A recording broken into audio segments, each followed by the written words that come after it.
ika ʻōlelo no Keola, ika ʻōlelo no Kamake. Translated, words have power to cause life or death. This Hawaiian proverb is the foundation of my project, and this truth is captured in words used throughout history. As you can see, the word savage has been utilized in colonial times, as well as in moments when human beings have tried to enslave. So you can see it in history as you look at Europeans who came to America and label Native Americans as savages as they pushed them off their land brutally. Slave owners coined the same term for African people as they trafficked these human beings. The danger of being labeled a savage is not lost on the monarchy of Hawaii.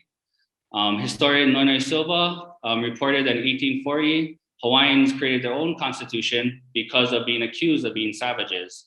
This accusation was a threat to their independence, and they knew it. And despite the changes they made in 1840, they still lost their independence in the 1890s. And because of this loss of independence, Dr. Crabb, who's an educational scholar, has connected that point in history to a lot of the social and economic issues Hawaiians face today. And despite all these grim effects of colonization, educational scholars believe that Hawaiians can still turn it around, specifically through education. And it is through bringing culture into the educational system of Hawaii that Hawaiian children can learn to connect with their school as well as trust the system that once colonized them.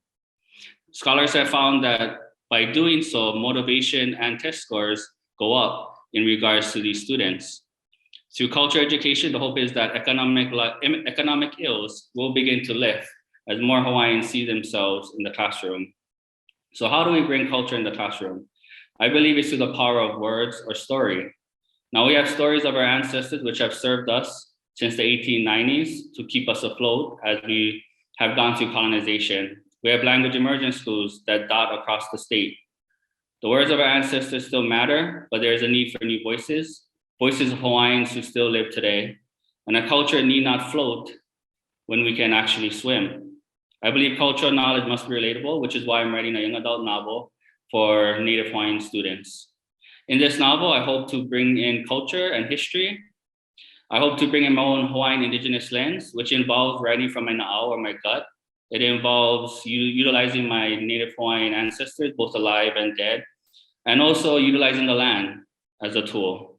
I also hope to bring in kauna connectivity, which means hidden meaning, bringing in hidden meaning so that students are forced to learn more about their culture from their ancestors. I hope to choose this path, or I choose this path because just as the word savage could be used to dismantle society, I believe a story full of words using Hawaiian tools can help rebuild that same society. Thank you.